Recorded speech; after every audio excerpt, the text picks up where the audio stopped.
Hey everybody, this is going to be my first official lecture video for our political science, political theory class, political philosophy class, and we're actually going to be covering the Plato. Here you'll see I've compiled notes. This is available on Canvas, and at the top of the notes I have here the prompt. So according to Sophocles, Plato, Aristotle, and St. Augustine, what is justice? According to your chosen, there we go. According to your chosen writer, is the just man happier than the unjust man? Let's see if I can do that. There we go. Oh, I can't do it. Sorry. Let's see what else we have here. Are there any particular strengths or weaknesses of the accounts of justice you considered? Explain your answer using the relevant text as evidence. Pick at least two thinkers. That's something I just added. So you want to pick or be fairly confident in understanding two of these authors. So hopefully here on Tuesday, this is week 1. So at some point on Tuesday, we went over the Antigone. I probably would have had this on the Zoom session if you watched it then. And I just go through the play, some of the main characters, things like that for the Antigone. One of the themes of the class is going to be with regards to coercive power, directives of the state, and when are things illegitimate. And what's interesting is that these are ancient 2,000 plus year old things. These are issues we're dealing with right now with all the protesting and or riots that are occurring. Are they justified? Are they not justified? What's legitimate, right? What's people's relationship with the government? And that's literally what this first paper is asking: is what is justice, and then what's relationship to whatever happiness is. And so we go through all that stuff. Quotes. Hopefully it made sense. Here's a picture from a Renaissance painter, Raphael. I think that's supposed to be Raphael right there. And the two people in the middle are Plato and Aristotle. So then it gets into Plato's Republic. And that's the same picture closer up. The dialogue or conversation recorded by Plato gets going when Socrates is in the home of his friend Cephalus, whatever. I'm going to get a lot of these names wrong. I'm obviously not ancient Greek. Socrates was Plato's teacher and the subject of much of Plato's writing. I don't think I put this in the Aristotle, but then Aristotle was the student of Plato, and then famously Alexander the Great was the student of Aristotle. So there's just kind of this lineage of thought in the ancient world that has come down to impact the way we think today. I'm going to try and move this thing through this discussion quickly, but there's quite a bit here. And this has a lot to do with essentially the Socratic method and the way in which Socrates kind of plays around with these ideas. So a lot of professors try and copy this particular style. It's incredibly difficult. And part of the background with Socrates is that, which one of the actual interlocutors, one of the people he's speaking to, gets frustrated with Socrates, is that so Plato's writing about his teacher, this dialogue he had with people, and he would just kind of tear apart your views and never really give you an answer, and it would piss people off. He was considered an a-hole. And actually there are other dialogues, and if you don't know the story, Socrates ends up getting put on trial for corrupting the youth, and he is found guilty, and he ends up being sentenced to death, but he commits suicide. And most of this has to do with him being kind of a jerk. So it's just kind of interesting food for thought to keep in mind. So we have Socrates begins to ask probing questions to his friend. And obviously we may have different accessibility issues. So obviously we can talk about this more in class if you can't hear the audio that'll be posted onto the video. But Socrates, who are concerning what constitutes a good life or what allows one to be contented in old age. So he's talking to his friend who's a little bit older and wants to know what's a good life. They begin to converse on how Cephalus gained his wealth and why he is not preoccupied with it. His friend remarks that he has led a just life, which has more meaning than the pursuit of wealth. And so begins Socrates' investigation of what justice is. From here, you will be able to observe what we know today as the Socratic method, which I was mentioning earlier. People make a positive claim, then we try and find essentially like cracks in their logic and try and see where that leads us while we're continuing to reformulate our definitions and then be critical of them again. So basically, I mean, this is what we do in college if we're professors are functioning well. But the actual Socratic method is incredibly difficult to sustain for more than I don't know, 5 minutes. Usually that's why I have students yelling at me. But as people assert positive claims, Socrates will ask critical questions, often unveiling inconsistencies in the speaker's logic regarding the topic. This then, and obviously there's going to be typos, I apologize. This then motivates better formulated answers with which Socrates repeats his method of inquiry. More often than not, Socrates never produces a direct answer to an inquiry. He only shows why other accounts fail. Needless to say, Socrates gained a reputation for being somewhat difficult, right? And one of the most famous lines, I think, in Western thought and in philosophy generally is Socrates ends up with the formulation is the only thing he knows for certain is that he knows nothing for certain, right? So we can use that lesson when evaluating other people's thoughts.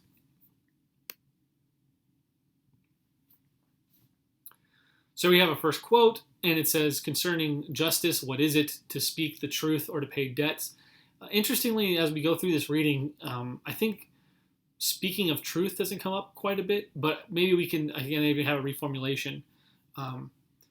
What do we owe to others? So if we take a loan from someone or we borrow money, the idea is that we have to pay them back. And so I think another way of formulating what Socrates is getting at in this reading is like, what obligations do we have to other people? Like, what is our moral commitment to others?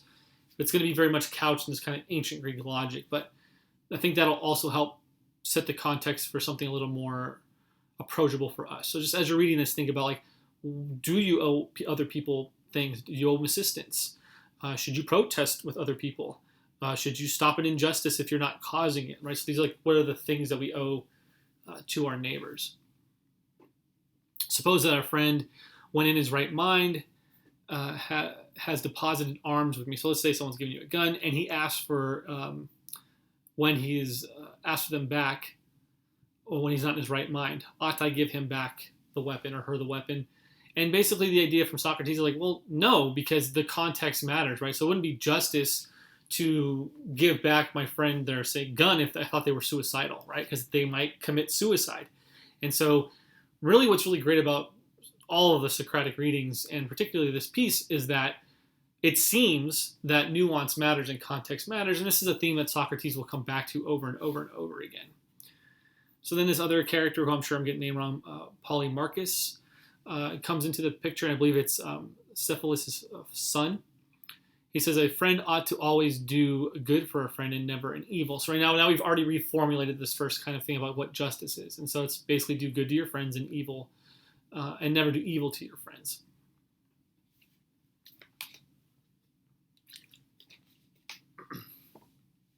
Socrates asks, probably highlight some of this stuff. Socrates asks that when, what do we owe then to our enemies? And then his friend Polymarchus says, we owe what is proper in the case, so to our enemies we owe evil. We might say that an eye for an eye. So again, this is a theme that is throughout the reading, something that we should all be familiar with. So treating people the way they treated us. If they hurt us, we hurt them back. If they're nice to us, we're nice to them back. And generally, this is a common sense kind of justice, but generally I think even in our world, we don't actually consider that justice. Socrates and Polymarchus next consider analogies to medicine and cooking, the physicians and sailing.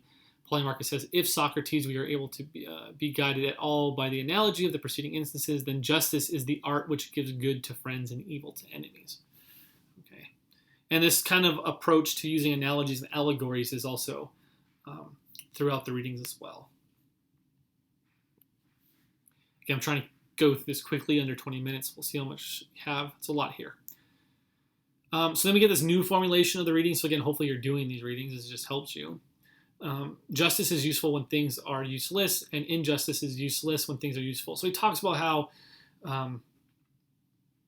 if someone leaves money with you, you're just going to watch it. You're not going to steal it. So you don't do anything with things. You just kind of preserve the status quo, I think, is another way of interpreting that new formulation of justice. I think that's something Socrates does, and he subverts, or he shows how your definition doesn't work. Socrates holds that if a just person is good at keeping things, then it follows that the just person would be good at stealing things. Socrates has pushed Polymarchus' formulation to a meaning that seems counterintuitive, right? So obviously, if I know the best way to protect money, then I obviously then would know all the things to do to steal money. And so the action in itself, or the outcome in itself, cannot be what justice is. So another way of thinking about that maybe would be the ends do not justify the means.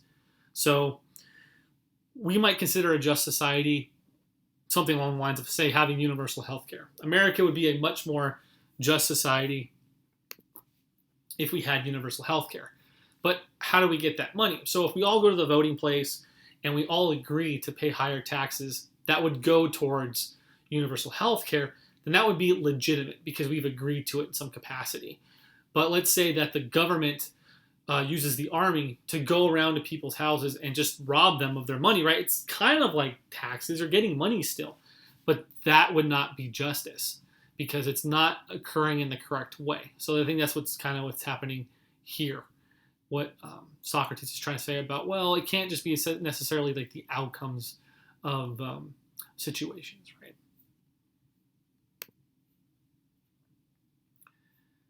Justice is the art of theft, right? So we kind of get this backwards kinds of thing, right? So again, with our case, okay, if the outcome matters, it doesn't matter how we get to it. So then you could technically be a thief and be just, and that doesn't necessarily seem correct. But again, this idea of intentions is going to matter, what's behind the action. So you might think if you're stealing medicine for a sick kid and you don't have any money, that might be justice, but you've done something wrong. But again, in the previous case, just taking people's money to have a good outcome also doesn't seem to be just. So if you haven't noticed by now, we're not going to get a strong definition. You're going to have to do a lot of reading and interpretation on your own. And that's fine. I look forward to hearing what you have to say about the topic. Next, Socrates moves to consider what is meant by a friend and an enemy, right? So it's like if we're going to owe good things to friends and bad things to enemies, then we better have a good understanding what these definitions are. Good classic philosophy, knowing our terms, teasing them out, trying to see if there's any other interpretation that might mess up the definition we provide. He points out the difference between subjective impression and objective fact. That's a huge kind of observation with regards to justice. A person may think another person is a friend when in reality that person is our enemy, right? So we're bad judges of character. We don't always know when we're doing good or when someone's actually our friend, right? So again, this is something that often gets lost in today's argumentations as well, which is that I have my subjective impression that the person next to me is my friend, but they're just lying. They're just trying to take advantage of me. So if the objective kind of definition of justice is I do good things to my friend, this person says they're my friend and I'm helping them, I'm actually helping my enemy, right? So I've subverted the definition. I haven't actually done an act of justice because I'm actually helping someone who's not my friend. And so here's another kind of like analysis of reality. You know, human subjective impressions of things on the one hand that sometimes are true and sometimes are not, and the objective fact of the matter, you know, the God's eye view, if you will, of whether someone's your friend or not, or something's good or not. Okay, so that's another kind of interesting point I think Socrates is making. So then we get our next formulation. It is just to do good to our friends when they are good and harm our enemies when they are evil. So again, we kind of get to this objective notion. Here we have this quote, and can the just be just and can the just by justice make men unjust, or speaking generally, can the good by virtue make them bad? And so again, we get to this kind of intuition with regards to Socrates of people just shouldn't cause harm, even to the unjust. So I think we're getting kind of a more intuitive sense of what justice. Additionally, the eye for an eye logic is unlikely to motivate the unjust to change, right? So if I'm doing just actions, in a sense, I should motivate people who are doing things the wrong way to do things the right way. So another maybe contemporary analogy might be trying to help people reform people who are drug addicts, right? Throwing people in jail or being mean or casting people aside who happen to be drug addicts, who aren't harming anyone, they just do drugs, but they don't have the best life, doesn't seem like it's going to inspire justice or inspire them to lead the right kind of life, right? Obviously, rehab would be better with that regard, and that could take a lot of money, time, and effort. But maybe for Socrates, that's more justice than say, oh, you're doing cocaine, you're going to go to jail for 2 years, or whatever the case might be. So again, we can take a lot of these observations that this ancient Greek thinker is making, and when you're writing your papers, and apply them to kind of contemporary issues and see if they make sense or not. So then we have Socrates has not produced a positive definition of justice, which again is standard for us. Only what justice does not consist of. Then he kind of moves on to his next friend, who's far more hostile, treats Socrates the way I think Socrates is much more accustomed to being treated, which is this Thrasymachus guy. I'm not even going to try and say these names correctly. So here from the readings, I kind of have these like three formulations I think this friend of Socrates tries to produce. We get this one that is justice is in the interest of the stronger. So to me, I interpret this as your standard might makes right type of definition. And then for Thrasymachus, well, the stronger is going to inevitably become the government. So then we have is justice is really the interest of the government, which is really the interest of the stronger. And then the modified formulation is justice is then the interest of the government and the obedience of its subjects, right? So the might make right, and then the weak have to follow is basically this third formulation we get from this person. So again, obviously Socrates is going to push back, and Thrasymachus concedes that rulers oftentimes err. So basically meaning that they're not always going to do things in their interest. So then we go back to our objective versus subjective kind of point, right?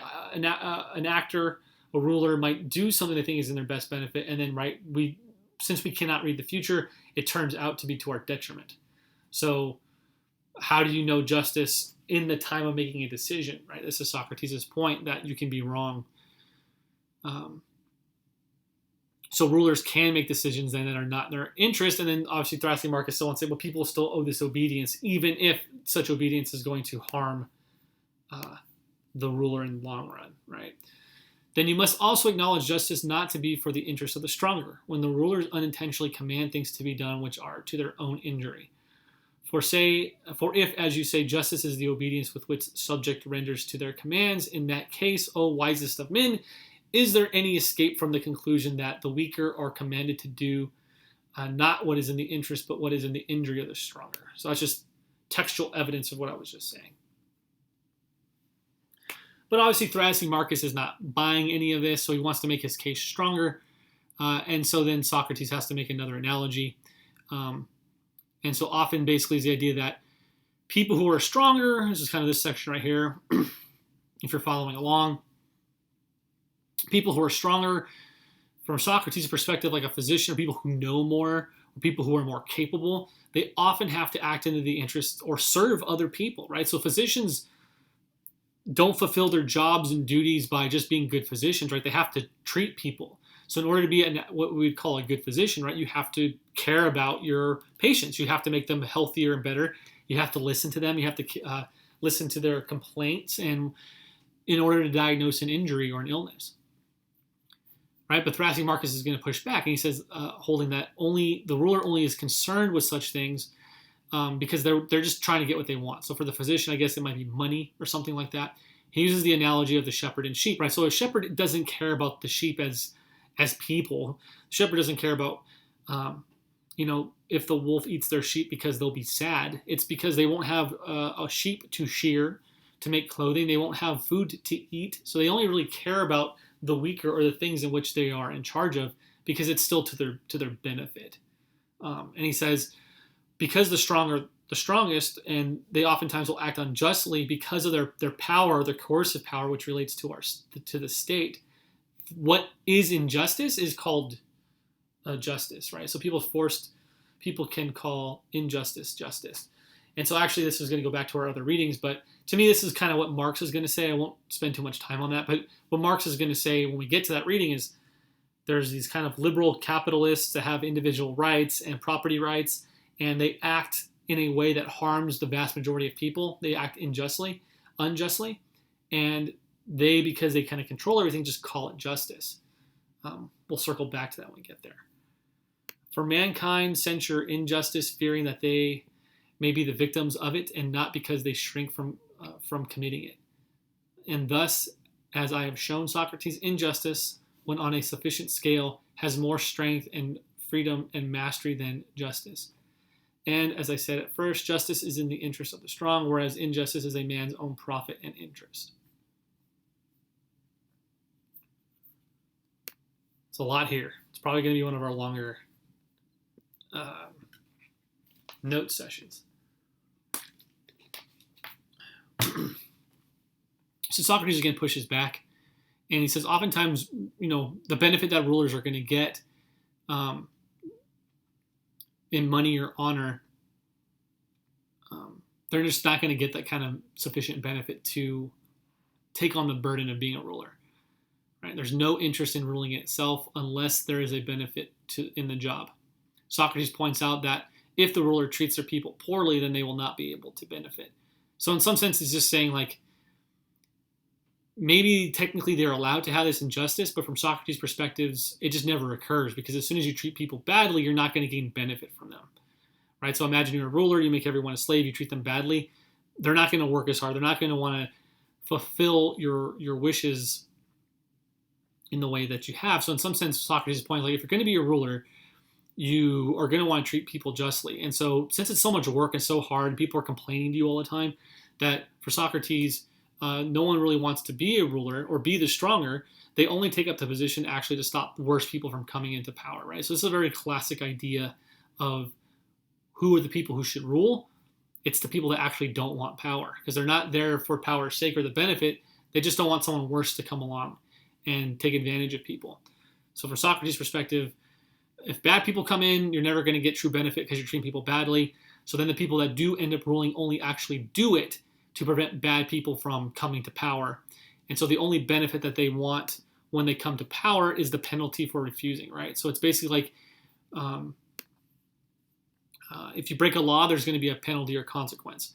And so again, you kind of get this in these legitimate systems of governance when people agree to it. So why do we get stop on the side of the road when red and blue lights come on and the police pull us over for speeding?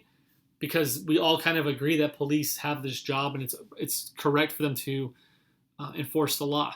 If I were to pull you over with this ridiculous amount of hair and just start yelling at you and knocking at your window and say, hey, pull over, you're not going to do it. You're not going to have the penalty of refusing my commands because you haven't agreed to follow me. If I do it, if I point a gun at you and say you have to pull over, you might do it, you might not, you might shoot back at me. And so the idea here is that there's something illegitimate about me enforcing the law, whereas if we all agree to a police force that acts justly, then we'll follow their commands. And that's actually kind of what a lot of our protesting situation is happening right now, is that a lot of Americans right now are saying the police historically and currently don't act in accordance with justice. And so we're going to resist the police or protest until there's reform, so that once the reforms take place, they are just again, then we follow what they have to say when they're enforcing laws again. Then this idea that the stronger just behave in order to have profit. So justice then is just, well, if you're not really going to be just unless you're profitable. So it's not just being strong anymore. It's having the capacity to be profitable. So Thrasymachus has kind of changed the field goal, or the word to achieve. And Socrates points out that the appropriateness of action is important in gaining profit. And this cannot be achieved if a physician does not act like a physician in the context that would gain them profit. Socrates shows that that the just then must act goodly and wisely. Justice imparts harmony, while the unjust are incapable of common action. So this kind of becomes, I think, the central kind of theme of what justice is, to the extent that Socrates gives one. So if you're using the Plato, writing through his teacher Socrates to talk about justice for your papers, there's 5 or 6 different definitions you can give. But I think the one that Socrates himself ends on has to do with common action, right? If something's going to be just, it's going to be for common action. It's going to be for the collective or the community, right? After a few more observations, Socrates finally ends with the idea, and so I have this one underlined, that justice will produce happiness, and happiness is inevitably more profitable than being unjust. So he's used Thrasymachus' own definition, because his idea was like, well, if you're profitable, you cheat, you lie, you steal. If you get caught doing those things, you're strong enough to rebuke any consequences, right? And Socrates is saying, well, you're going to be even more profitable if people are happy. So this is how modern capitalism works, right? You produce a good, people like it, it's reliable, people buy more of it. So that's why, the Apple iPhone is so successful. It's a good product. People are confident it's not going to break when they buy it, so they buy more things from Apple, and that's why you're not going to buy a random phone from a stranger on the street because you don't know where that phone's come from because they're going to lie and cheat and steal. So it's all just Socrates pushing back. So something has to do with happiness, which goes back to our paper. So for Socrates, the just person will be happy, but we don't really have a definition of what happiness is. And happiness is more profitable than being unjust. Finally pushing back. Finally push back against. I gotta fix all these typos against the definition. Then we finally end with this kind of classic Socrates point, which is after he's considered all this stuff at the end of the reading. And the result of this whole discussion has been that I know nothing at all, which I said earlier, for I know not what justice is, right? So he hasn't really told us what justice is. He just says it has to be in accordance with essentially the common interest, which will then will produce happiness. And therefore, I am not likely whether to know whether it is a virtue or not, nor can I say whether a just man is happy or not, right? So it's not necessarily the case that if you're acting justly, you'll produce happiness, but it doesn't seem like you can be happy without being just. I realize that's confusing. But these are great questions to have. I guess will be on Thursday. So hopefully this was helpful. Hopefully, if you have questions. So again, I'm not going to be lecturing. You want to take what I'm saying right now and then just essentially ask questions later. But that is all I have to say for now. So I will see you guys next Zoom session, I suppose.